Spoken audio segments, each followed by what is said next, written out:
From this to this. Pagdating ko sa site, ito ang laki ng problema namin. Kahapon lang, in-scrub namin yan ng matindi. Tapos ito ang nabutan namin kinaumagahan. Pagkatuyo, namumuti pa rin ang mga tiles. Nagsasapin naman kapag gumagawa ng halo. Buti na lang, dumating na ang order ko.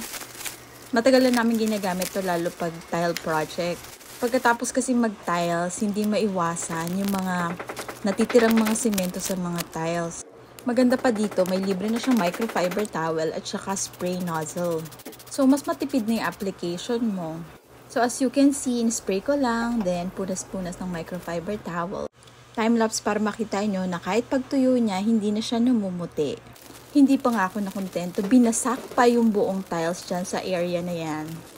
May kita nyo kapag basa naman yung tiles, hindi halatang namumuti, di ba? Pero pag natuyo, nakita nyo naman, bumabalik sa pamumuti yung ibang area na hindi in-applyan ng cement remover from Victoria Chemical. Kaya kung may ganito ka ring problema, mag-checkout ka na!